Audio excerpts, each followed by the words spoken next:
நீங்களே சொல்லுங்க. இன்னும் அரசே அமையல, அரசே அமைய விட மாட்டான் உன்னுடைய கவர்னர்.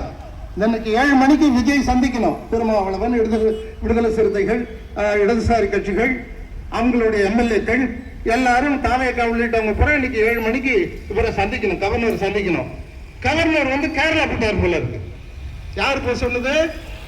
தமிழ்நாட்டில் பிஎம்ஸ்ரீ திட்டத்தை அமல்படுத்தி இந்தியையும் சமஸ்கிருதத்தையும் என்றைக்கோ தமிழ்நாட்டில் விரட்டி அடிக்கப்பட்ட அந்த கல்விக் கொள்கையை எப்படியாவது அமல்படுத்த வேண்டும் என்று அரசாங்கத்திற்கு ஆணையிடக்கூடிய, நிர்பந்தப்படுத்தக்கூடிய மோடி அரசாங்கம் இங்கே ஒரு அரசாங்கம் அமையாமலே பார்த்துக் கொள்ளுகிறது என்றால் தில்லு முள்ளு எங்க இருக்குன்னு புரிஞ்சுங்க.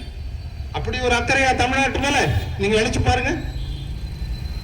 இந்த கல்விக் கொள்கையில அவன் அடிப்படையே சொல்ல வர்றது என்ன?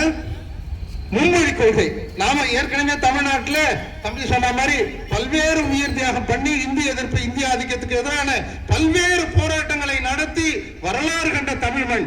இந்த தமிழ் மண்ணில் இந்திய ஆதிக்கத்திற்கும் சனாதன ஆதிக்கத்திற்கும் எதிரான போராட்ட மரபு கொண்ட தமிழ்நாட்டில் திரும்ப திரும்ப திரும்ப நான் கல்வியின் பெயரால், பிஎம்சி என்ற பெயரால், வேறு திட்டங்களின் பெயரால் சமஸ்கிருதத்தை விரட்டி அடிக்கப்பட்ட ஹிந்தியை இங்கே கல்வியின் மூலமாக கட்டாயமாக்குவதுதான் தப்பு. நீ ஹிந்தி பேசிட்டு போ, ஒன்றும் தப்பு இல்லை. இந்த சேட்டு கடையில போறோம், நம்ம போய் ஒரு நகையை வைக்கிறோம் அவசரத்துக்கு.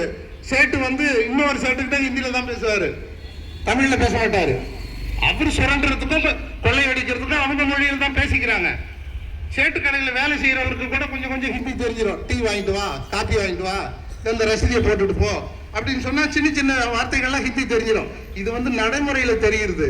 ஒரு கல்வி திட்டத்தின் மூலமாக ஒரு நாட்டை கட்டாயப்படுத்துவதற்கு இந்திய அரசாங்கத்திற்கோ வேறு யாருக்கும் அதிகாரம் இல்லை என்பதைத்தான் திரும்ப திரும்ப ஜனநாயக முழக்கமாக, போராட்டமாக தமிழ்நாட்டிலே தொடர்ந்து வந்து கொண்டிருக்கிறது என்பதை நாம் புரிந்து கொள்ள வேண்டும். கல்வி யாரும் வேண்டாம்னு சொல்லுவோமா? நம்ம உலகத்தரம் வாய்ந்த கல்வி கொடுக்க போறாங்களா?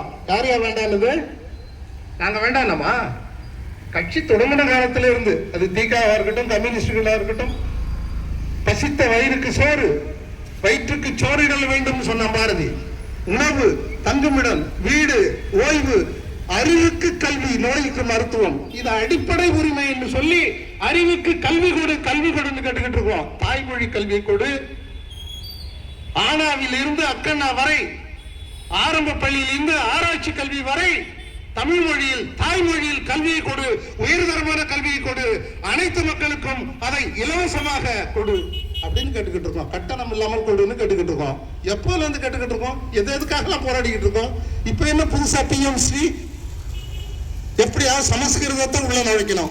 சமஸ்கிருதத்தை கத்துக் கொடுத்து என்ன பண்ண போறீங்க நீங்க? அந்த மொழி மனுஷனே பேசுற மொழி இல்லையா? அது என்னது? மனுஷனுக்கு அப்பாற்பட்ட ஒரு மொழி. அப்படிப்பட்ட மொழி மனுஷன் கத்துக்கணும்னு அவசியம் இல்லையே. எங்க விட்டு பிள்ளைங்க கத்துக்கணும்னு அவசியமே இல்லையே. எதுக்காக கத்துக்கணும்? அது கடவுளோடு பேசுவதற்கு மட்டும்தான் சமஸ்கிருதம். என்ன அது கொடுமை? அது கடவுள் இந்த உலகத்தை படைச்சாரு, மனுஷனை படைச்சாரு, அதை படைச்சாரு, புல்ல படைச்சாரு, பூண்டை படைச்சாரு, ஆட்டை படைச்சாரு, மாட்டை படைச்சார், மனுஷனை படைச்சார், மொழியையும் படைத்தார். மொழியையும் கடவுள் தான் படைத்தார். அவர் என்று ஒரு அணுவும் அசையாது என்று சொல்லுகிற சனாதனவாதிகள் தமிழ் மொழி அவர் படிச்சிருப்பாரு, இங்கிலீஷும் படிச்சிருப்பாரு, தெலுங்கு, மலையாளம், உருது எல்லாத்தையும் படிச்சிருப்பார்ல. அப்ப கடவுளுக்கு சமஸ்கிருதம் மட்டும்தான் தெரியும்னா, அப்ப இந்த தமிழ் மொழியை கடவுள் படைக்கல, ஆங்கிலத்தை கடவுள் படைக்கல, கல்வி முறையை அவர் படைக்கல, விஞ்ஞானத்தை அவர் படைக்கல, நெல்லையோ பயிரையோ உளுந்தையோ கரும்பையோ அவர் படைக்கல, நாகரிகத்தை, பண்பாட்டை அவர் படைக்கல. அப்படி படைக்காத ஒரு மொழியை, அப்படி படைக்காத ஒரு கடவுளை தமிழ் மக்கள் மத்தியிலே திணிப்பதற்கான வேலையை இந்த RSS அஜெண்டா செய்து கொண்டிருக்கிறது. அதுதான் முக்கியம். நாம கேட்கல. நாம கேட்கறது இலவச கல்வி, ஆராய்ச்சி கல்வி வரை இலவசம். நான் முன்னாடி சொன்ன மாதிரி கேட்கிறோம். படித்தவர்களுக்கு வேலை, வேலைக்கு தகுந்த சம்பளம், வாழ்க்கை சம்பளம். இது இன்னைக்கு கேள்விக்குறியா நின்றுகிட்டு இருக்கு. இந்த கூட ஒரு 4 நாளைக்கு முன்னாடி ஒரு ஆர்ப்பாட்டம் இந்தியா பூரா நடத்தணும். இடதுசாரி கட்சிகள் இந்தியா பூரா நடத்தணும். ரயில்வேயிலே கிட்டத்தட்ட 30,000 பணியிடங்களை கட்டாய பணி நீக்கம். அதாவது வேலையில எடுக்கணும்னு சொல்லி பணியிடங்கள் நிறைய இருக்கு. இப்போ வாத்தியார், ஆசிரியர் போஸ்டிங்க லட்சக்கணக்கில் போடணும், அரசு ஊழியர்கள் போடணும், நீதிமன்றத்துக்கு, சுகாதாரத்துறைக்கு, போக்குவரத்து துறைக்கு, இப்படி லட்சக்கணக்கான போஸ்டிங் பணியிடங்கள் காலியாகவே இருக்கு. அந்த பணியிடங்களை நிரப்ப சொல்லி ஆசிரியர்கள் ஒரு பக்கம், தொழிலாளர்கள் ஒரு பக்கம் போராட்டம் நடத்திட்டு இருக்கோம். இருக்கிற வேலைகளிலேயே ரயில்வே வேலையை 30,000 பணியிடங்களை நிறுத்துவது என்று மோடி அரசு முடிவுக்கு. அப்புறம் நீ என்ன எங்களுக்கு பாடம் சொல்லி கொடுக்க போற? அதுவும் சமஸ்கிருதத்திலையும் ஹிந்திலையும் நீ என்ன பாடம் சொல்லி கொடுக்க போற? அப்படின்னா இது யாருடைய அஜெண்டா? தமிழ் மக்கள் கேட்கல, உழைக்கின்ற மக்கள் கேட்கல, படிக்கின்ற மாணவர்கள் கேட்கல, மாணவர்களுடைய பெற்றோர் கேட்கல. அப்ப யார் கேட்கிறார் அப்படின்னா இது RSS அஜெண்டா. RSS அஜெண்டாவை எப்படியாவது தமிழ்நாட்டில் நிறைவேற்றி விட வேண்டும் என்று துடியாக துடித்துக் கொண்டிருக்கிறார்கள். அதுவும் தமிழ்நாடு சர்க்கார் உடனடியாக பதில் சொல்ல வேண்டும், இல்லைன்னா ஃபண்டை நிறுத்திடுவாங்கிறான். எப்படி? சரி, சர்க்கார் வேணும்ல. இப்ப தமிழ்நாடு சர்க்கார் எங்க இருக்கு? அடுத்த விஷயத்துக்கு வந்துடும். இப்போ தமிழ்நாடு சர்க்கார் தாவேக்க ஜெயிக்கணும் யாரும் எதிர்பார்க்கவே இல்லை. நான் கூட நிறைய தோழர்கள்லாம் பேசிக்கிட்டு இருக்கும்போது தேர்தல் எப்படி இருக்கும், அப்படி இருக்கும், ரிசல்ட் எப்படி இருக்கும் அப்படின்னு இந்த எக்ஸிட் போல்லாம் நிறைய கேட்பாங்கல்ல, தேர்தலுக்கு பின்னாடி ஒரு கணிப்புன்னு கேட்பாங்கல்ல. நான் திராவிட முன்னேற்ற கழக கூட்டணி ஜெயிக்கும், ஏன்னா ஒரு 10 கட்சி கூட்டணி இருக்கு. அடுத்தது அதிமுக கூட்டணி அப்படி இப்படி ஜெயிக்கலாம். தாவேக்கா எத்தனை சீட்டு வரும்? என்ன கேள்வியே அதான். ட்ரெண்ட் ஆக்கி விட்டானுங்க தாவேக்காவை. அந்த கட்சி முந்தா நாள் வந்த கட்சி, அது உடனடியாக ஜெயிக்கணுங்கிற மாதிரி ஒன்றும் அவசியமெல்லாம் இல்லை. சில இடங்கள்ல 10,000, 10%, 15%, 18% வாக்குகள் வாங்குவாங்க. ஆனா ஒரு தொகுதியில் கூட ஜெயிக்க மாட்டாங்கன்னு நான் சொன்னேன். நான் சொன்னது சரியா தப்பா அப்படிங்கிற விவாதத்துக்குள்ள இப்ப போக வேண்டாம். என்னுடைய கணிப்பு, ஒரு தொகுதியில விஜய் கட்சி தாவேக்கா வேட்பாளர் 1 லட்சம் ஓட்டு வாங்கியிருக்காங்க. 1 லட்சம் ஓட்டு. கட்சி இல்ல, கிளை இல்ல, அந்த வேட்பாளர் என்ன ஊருன்னு தெரியாது, அந்த தொகுதியில என்ன அரசியல் பேசினார்னு தெரியாது. இப்ப நாங்க எல்லாம் போராடுறோம் பாருங்க, வீட்டுமனை போராட்டம், அந்த போராட்டம், இந்த போராட்டம், கல்விக்கான போராட்டம், ஜாதி ஒழிப்பு போராட்டம், ஆணவ கொலைக்கு எதிரான போராட்டம், மத்திய அரசுக்கு எதிரான தொழிலாளர் சட்டங்களை வாபஸ் வாங்க சொல்லி போராட்டம், இப்படி 1008 போராட்டங்களை 5 வருஷத்துக்கு நடத்தி முடிச்சுட்டு கணக்கு வச்சுட்டு உட்காந்துருக்க நோட்டீஸோட. ஒரு தொகுதியில 1 லட்சம் ஓட்டு, 86,000 ஓட்டு வாங்கியிருக்கக்கூடிய தாவேக்கா வேட்பாளர் ஒரு போராட்டம் கூட நடத்தினதில்லை. ஞாபகம் வச்சுங்க, ஒரு போராட்டம் கூட. நாங்க அப்படியே வீதியில போராட்டம் பண்ணிக்கிட்டே உட்கார்ந்துருப்போம். சினிமாவில் நடிச்சுட்டு லட்சமா கோடி கோடியா வாங்கிட்டு கருப்பு பாதி வெள்ளையில பாதி வாங்கிட்டு இருக்கவன் திடீர்னு முதலமைச்சர் வந்துருவான் அப்படின்னு சொன்னா எங்க போகுது நாடு? தம்பி விஜய்க்கு இப்ப புரியும், ஒரு வாரமா புரிஞ்சிடும். பாசிசமா பாயாசமானு கேட்டார்ல, இப்ப புரிய வச்சுட்டான் மோடி கவர்மெண்ட். அதுல என்னன்னா ஆட்சி அமைக்கணும், பெரும்பான்மை இருக்கிறதுல மெஜாரிட்டி, இருக்கிற கட்சிகள் மெஜாரிட்டி உறுப்பினர் தாவேக்கா உறுப்பினர் அரசியல் சட்டப்படி நான் ஆட்சி அமைக்கணும்னு சொல்லி கவர்னர்ட்ட போய் கேட்டுக்கிட்டு இருக்காங்க. ரைட்டு, ஃப்ளோ டெஸ்ட்னு சொல்லுவாங்க. அசம்பிளியில சட்டமன்றத்தில் கூட்டி நீ உன்னுடைய பெரும்பான்மையை நிரூபிக்கணும். இத்தனாம் தேதி அசம்பிளி கூட்டுறேன், உன்னுடைய சாட்சிகள் படை எல்லாரையும் அழைச்சிட்டு வா, எம்எல்ஏ எல்லாம் அழைச்சிட்டு வந்து நிரூபிச்சுட்டு போ, கையை தூக்கிட்டு போன்னு சொல்ல வேண்டியதானே? ஏன் கவர்னர் சொல்றதுக்கு அதுல என்ன இருக்கு? அப்ப இதை தடுக்கிறது யார் அப்படின்னா Modi, Amit Shah, fascist, RSS, Ambani, Adani corporate கும்பல். இதற்கு பின்னால் இருக்கக்கூடிய ஒரு பாசிச அஜெண்டா. இந்த பாசிச அஜெண்டாவை புரியாத விஜய் தான் ஒரு 6 மாசத்துக்கு முன்னாடி பாசிசமா பாயாசமான்னு பேசினார். இப்ப புரியும் இது பாசிசமா பாயாசமானு. தம்பி ஒரு வாரத்துல புரிஞ்சிருப்பாரு. இப்போ இன்னும் 5 வருஷம் இருக்கு. இந்த 5 வருஷத்துல என்ன பண்ண போறான், எப்படி பண்ண போறான், நீ எங்க நிக்கணுங்கிறத தெளிவா அரசியல் போராட்டங்கள் தெளிவா காட்டிக்கிட்டு தான் இருக்கும். ஆனா எனக்கு என்ன கேள்வினா, நான் சொன்னதுக்கு மீண்டு வந்துடுறேன். 86,000 வாக்கு வாங்கிய தாவேக்கா வேட்பாளர், வெற்றி பெற்ற வேட்பாளர் அந்த தொகுதி மக்களுக்கு தெரியாதவர். தெரியாதுங்க, யார் வேட்பாளர்னு தெரியாது, என்ன ஊருன்னு தெரியாது, எப்ப கட்சிக்கு வந்தாருன்னு தெரியாது. அந்த கட்சி 1.5 வருஷம் தான் ஆகுது. இவரு எப்ப வந்தாருன்னு தெரியாது. அவர் பின்னாடி அவர் மேல ஒரு போலீஸ் ஸ்டேஷன்ல கிரிமினல் கேஸ் இருக்கா தெரியாது, கற்பழிப்பு கேஸ் இருக்கா தெரியாது, கஞ்சா கடத்தல கேஸ் இருக்கா தெரியாது. அப்புறம் எப்படி 1 லட்சம் ஓட்டு வாங்கினா எப்படி போட முடியும்? 1 லட்சம் ஓட்டு எப்படி வந்தது? தோழர்களே, நண்பர்களே, பெரிய பெரிய நிபுணர்கள், அரசியல் பெரிய பொலிட்டிக்கல் எக்ஸ்பர்ட்லாம் இருக்காங்க, பெரிய பெரிய அரசியல் அனலைஸ் பண்றவங்கலாம் இருக்காங்க. விஜய் கட்சி ஜெயிக்க வாய்ப்பு இல்லை அப்படின்னு சொல்லிக்கிட்டு இருக்கும் பொழுது என்ன சொல்றாங்கன்னா, கேபினெட் அந்த பட்டியல் இருக்கு பாருங்க, அந்த இது சொல்றான் பாருங்க, போர்ட்போலியோன்னு சொல்லக்கூடிய மந்திரி பட்டியலை எடுக்கிறான். எங்களுக்கு சிரிப்புல தாங்க முடியல. அந்த ரிசல்ட் வர்றதுக்கு முன்னாடி அனைத்து தாவேகா வேட்பாளர்களும் வெற்றி பெற்ற பிறகு பனையூர் பங்களாவுக்கு வந்து விடணும். யாரு? விஜய். யாரா ஜெயிக்க போறா? எவன் பனையூருக்கு போக போறா? இது எங்களுக்கு புரியல. என்ன காமெடி, உலக காமெடியா இருக்குன்னு எங்களுக்கு நாங்க சிரிக்கிறோம். இந்த அஜெண்டாவெல்லாம் ஃபிட் பண்றது யாரு? அவன் ஜெயிச்சிருவான்.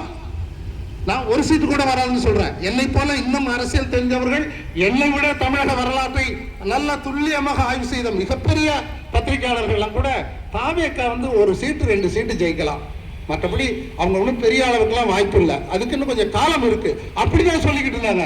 இவன் என்னன்னா போர்ட்போலியோ தயாரிக்கிறான். வருவாய்த்துறை மந்திரி, போக்குவரத்து மந்திரி, கல்வி மந்திரி, இந்த மந்திரின்னு என்னடா அது மந்திரி பட்டியெல்லாம் கொடுத்துக்கிட்டு இருக்காங்கன்னு பார்த்தா ரிசல்ட் வந்தாதான் தெரியுது. அதுக்கு பிறகு நான் பார்க்கவே இல்லையே. போஸ்டல் ஓட்டை பிரிச்சாங்க. போஸ்டல் ஓட்டுல வழக்கமா எனக்கு தெரிஞ்சு இங்க நிக்கிற அனுபவம் உள்ளவங்க எல்லாம் பாத்துக்குங்க, திராவிட முன்னேற்ற கழகம் தான் ஜெயிக்கும், அதிக ஓட்டு வாங்கும்.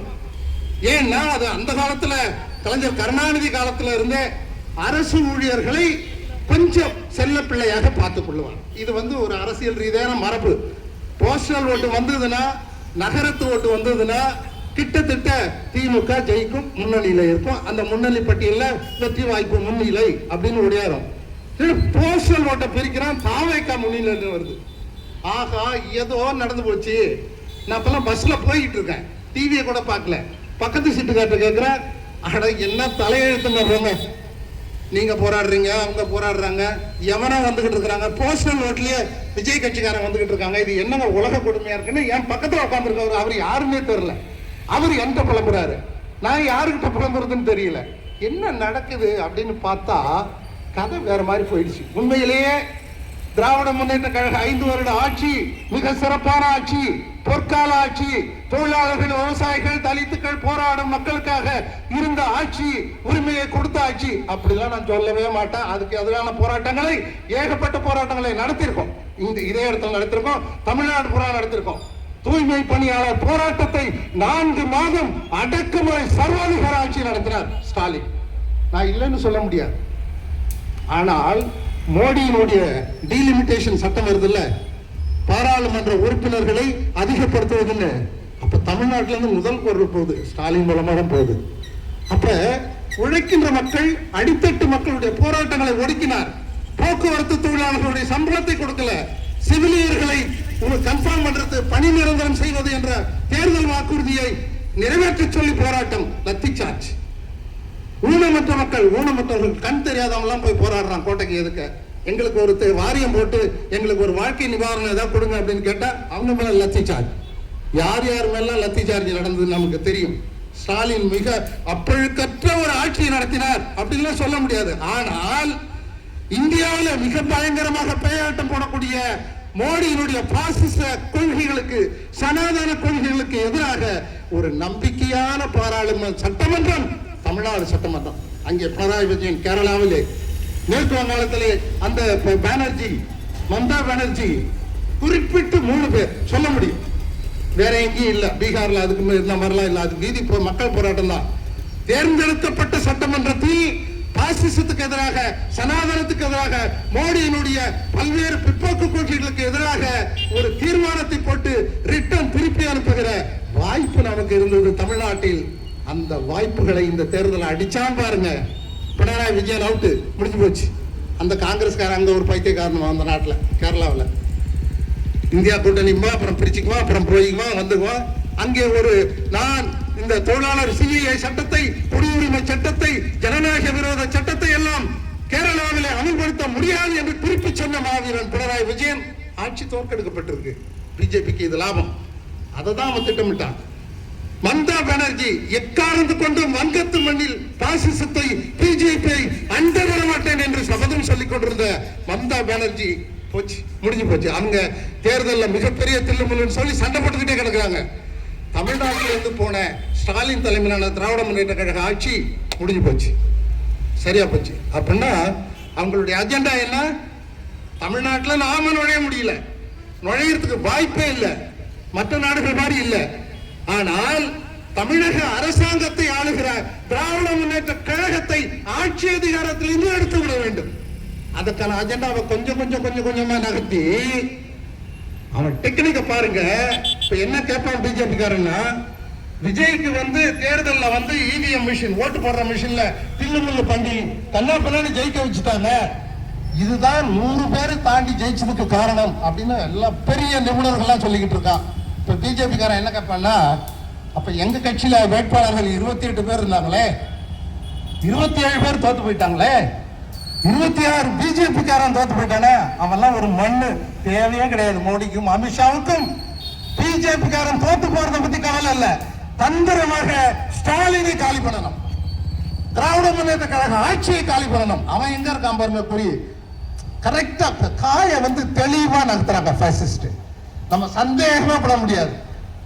இவிஎம் மிஷின்ல, ஓட்டு மிஷின்ல மிகப்பெரிய தில்லுமுள்ள நடந்திருந்தா பிஜேபி காரன் தானே ஜெயிச்சிருக்கணும், எடப்பாடி பழனிசாமி தானே ஜெயிச்சிருக்கணும், அந்த கூட்டணி தானே ஜெயிச்சிருக்கணும். அது தெரியும், அவன் அந்த அளவுக்கு புத்திசாலி, டெல்லியில இருக்கவன். அது இந்த பாசிஸ்ட் ஆர்எஸ்எஸ் காரன் இருக்கானே, மிகப்பெரிய கில்லாடி அவன். அந்த அஜெண்டாவை அப்படியே விட்டுட்டு சம்பந்தம் இல்லைன்னா தாவிக்காவ விஜய் கட்சிய எங்க கவர்னர் போய் எப்படி மனு கொடுக்கணும்னு தெரியலங்க. அந்த தம்பிக்கு எப்பொழுதுமே ஒரு பூங்கொத்து கொடுப்பாங்க. அதுல சில புரோட்டோகால்லாம் இருக்கு. புரோட்டோகால்லாம் உங்களுக்கு தெரியும் நினைக்கிறேன். கவர்னரை பார்க்க போனா எப்படி போகணும், முதலமைச்சரை பார்க்க போனா எப்படி போகணும், எஸ்பியை பார்க்க போனா எப்படி போகணும், ஒரு புரோட்டோகால் முறை இருக்குல்ல. அவருக்கு தெரியல, தண்டாந்தடியான போய் ஒரு மனம் கொடுத்துட்டு வராரு. சரி வாடா தமிழ்னா அவன் போடா தமிழ்னா லைன் போட்டு இருக்காங்க.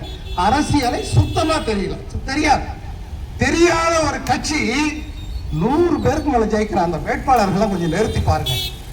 இப்ப ஜெயிச்சிருக்கக்கூடிய தமிழக வெற்றி கழகத்தினுடைய எம்எல்ஏக்களை அப்படியே நிறுத்தி பாருங்களேன். எங்காவது ஒரு கீர்த்தில, கனாவுல, எங்காவது ஒரு டெலிவிஷன் ப்ரோக்ராம்ல, எங்காவது ஒரு பத்திரிகையில, எங்காவது ஒரு கண்டன கூட்டத்துல ஒரு ஆணவ படுகொலை ஏத்து, ஒரு விவசாய போராட்டத்தை ஏத்து, ஒரு காவிரி நீர் பிரச்சனைக்கான போராட்டத்தை ஏத்து, ஒரு தொழிலாளர் போராட்டத்துக்காக, ஒரு மாணவர் போராட்டத்துக்காக, ஒரு சாதி ஆதிக்க போராட்டத்துக்காக, குடிநீர் கேட்டு, 100 நாள் வேலை கேட்டு, நிலம் கேட்டு, வீட்டு வேலை கேட்டு எந்த போராட்டமா நடத்திருப்பாரா? அந்த 100 லட்சம் பேரும் கேட்கிறேன். விஜய் விட்டுருங்க, அவர் சினிமாவில் நடிச்சாரு, அதை விட்டுருங்க. சினிமா நடிகர் நமக்கு தெரியும். அந்த கட்சியினுடைய வேட்பாளர்கள் யாருக்காவது தோழர்களேன்னு சொல்ல தெரியல. அந்த யாரோ ஒரு அந்த கட்சியினுடைய யாரோ ஒரு புஸ்லியா தோழர்களே வழக்கணங்கிறான். வணக்கம்னு சொல்ல தெரியலங்க தமிழ்ல. தமிழ்நாட்டை ஆளக்கூடிய மிகப்பெரிய தலைவருடைய அரசியல் ஆலோசகர் தோழர்களே வணக்கம்னு சொல்ல தெரியல, வழக்கணங்கள்ங்கிறான். எல்லாரும் பார்த்தோம், உலகமே காரித்து போனது. அந்த கட்சி 100 பேர் ஜெயிச்சிருக்கான். என்ன பண்றது, எப்படி ஜெயிச்சாங்க அப்படின்னா, இந்த உலகத்தினுடைய அத்தனை பேர் இப்ப கூட நீங்க எல்லாரும் Facebook பார்த்துக்கிட்டு இருக்கீங்க, செய்தி பார்த்துக்கிட்டு இருக்கீங்க. இந்த ஓட்டு மிஷின் இருக்குல்ல, ஓட்டு மிஷினை கண்டுபிடித்திருக்கக்கூடிய எலக்ட்ரானிக் இவிஎம் என்கக்கூடிய ஓட்டு மிஷினை கண்டுபிடித்திருக்கக்கூடிய ஜப்பானிலே காகிதத்தின் மூலமா அச்சிட்டு தான் ஓட்டு போடுறான். உலகத்தினுடைய மிகப்பெரிய அந்த இவிஎம் மிஷினுடைய ஏஜென்ட், உற்பத்தி பெரிய முதலாளியாக இருக்கக்கூடிய அந்த அமெரிக்காவில் ஓட்டு மிஷின், சிங்கப்பூர்ல ஓட்டு மிஷின், கனடாவில், ஆஸ்திரேலியாவில், இப்படி பல நாடுகளில் ஓட்டு மிஷினை தான் வச்சுக்கிட்டு இருக்காங்க. அந்த காகிதம் குத்தி போடுறது, ஓட்டு குத்தி போடுறது தான் வச்சுக்கிட்டு இருக்கான். இந்த 2 நட்டா நாட்டில் இந்தியாவில் மிஷினை வச்சுக்கிட்டு உட்காந்துக்கிட்டு இருக்கான். நிறைய விவகாரங்கள் வந்துட்டு இருக்கு. அதுல என்னென்ன தோழர்களே, மிஷினை இப்ப நம்ம ஓட்டு போட்டுட்டோம், நம்மளுடைய பாக்ஸ் எல்லாம் ஏவிசி காலேஜில் கொண்டு போய் வச்சுட்டான். நம்ம என்ன நினைச்சுக்கிட்டு இருப்போம், ஒவ்வொரு கட்சிக்கும் ஒரு ஏஜென்ட் போட்டு, பாதுகாப்பு போட்டு, போலீஸ் டைட் செக்யூரிட்டி போட்டு, துப்பாக்கி எல்லாம் போட்டு வச்சு ஏவிசி காலேஜுக்கு கேட்டுலையும் முந்தாலையும் பின்னாடியும் கக்க சுருளையும் போலீஸ் நின்றுகிட்டு இருக்கோம். இவிஎம் மிஷின் ரூம்ல வச்சு சீல் வச்சு பூட்டி இருப்பான். என்ன நடக்குதுன்னா, பூட்டப்பட்டிருக்கக்கூடிய அந்த ஏவிஎம் ஓட்டு போட்டிருக்க அந்த மிஷின் இருக்குல்ல, கிட்டத்தட்ட 20 நாள், 10 நாள், 15 நாள் இடைவெளியில அந்த ஓட்டு மிஷினை யார் உற்பத்தி செஞ்சு தயாரித்து கொடுத்தானோ அவன் அங்கிருந்து அந்த ஓட்டு பெட்டியை இயக்க முடியும், மாற்ற முடியும், எங்க வேணாலும் நிரூபிக்கிறாங்க நிபுணர்கள். பேட்டி மேல பேட்டி வந்துகிட்டு இருக்கு. இப்ப ஓட்டு போடுறது யாரு? தாவேகாவுக்கு தமிழ்நாட்டு மக்களா? போட்டிருக்காங்க, நான் இல்லைன்னு சொல்லல. ஒரு மாற்றம் வேணும், ஒரு மாற்றம் வேணும், ஒரு மாற்றம் வேணும், மாற்றம் வேணும். என்ன மாற்றம் வேணும்? என்ன மாற்றம் வேணும் அதை சொல்லுங்க. மாற்றம்னா என்ன? ஒரு படியில இருந்து இன்னொரு படி மேல ஏறணும், அது மாற்றம். மாற்றம்னா தலைகீழ போயிடுச்சு.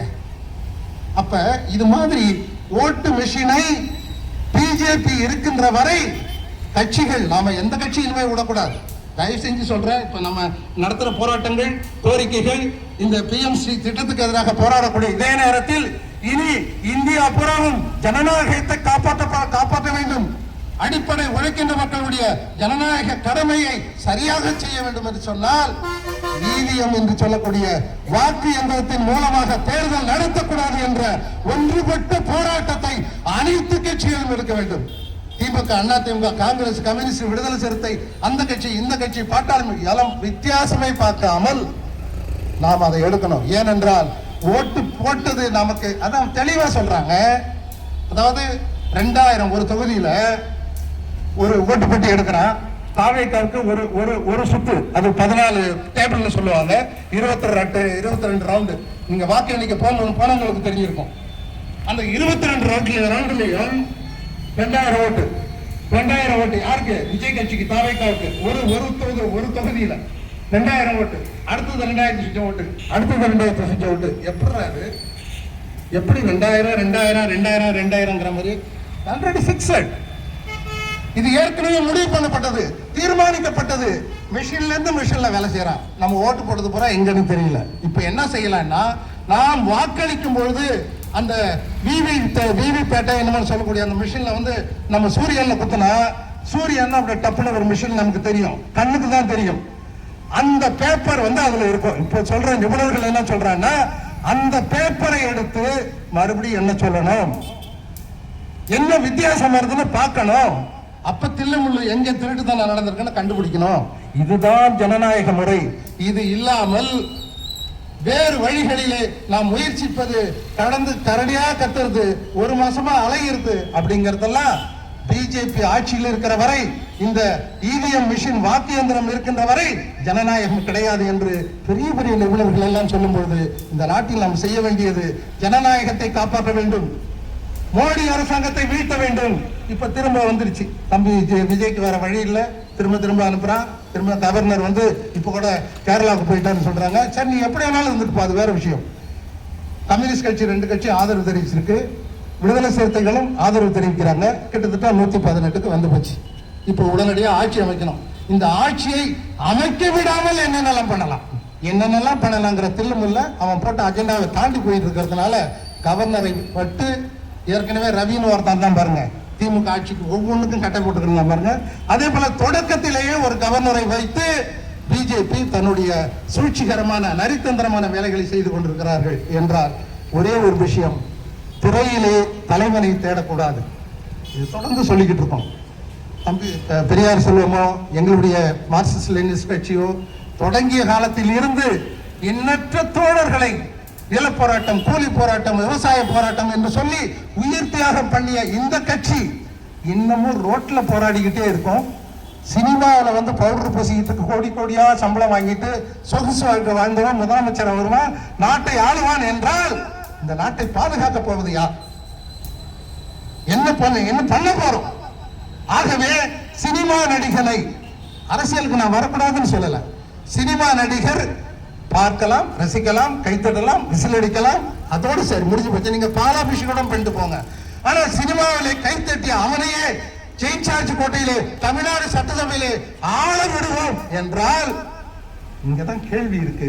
தமிழக மக்களே, உழைக்கின்ற மக்களே, இளைஞர்களே, மாணவர்களே, இனிமேலாவது ஒரு புதிய வரலாறை படைப்பதற்கு இந்த பிஎம்சி திட்டத்தை எதிர்க்கின்ற அதே வேளையிலே ஜனநாயகத்தை படைக்க இந்த பவுடர் பூசின அரசியலுக்கு முடிவு கட்டுவதற்கு தொடர்ந்து நாம் கண்விழிப்பாக போராட வேண்டும் என்று சொல்லி வாய்ப்புக்கு நன்றி கூறுகிறேன். வணக்கம்.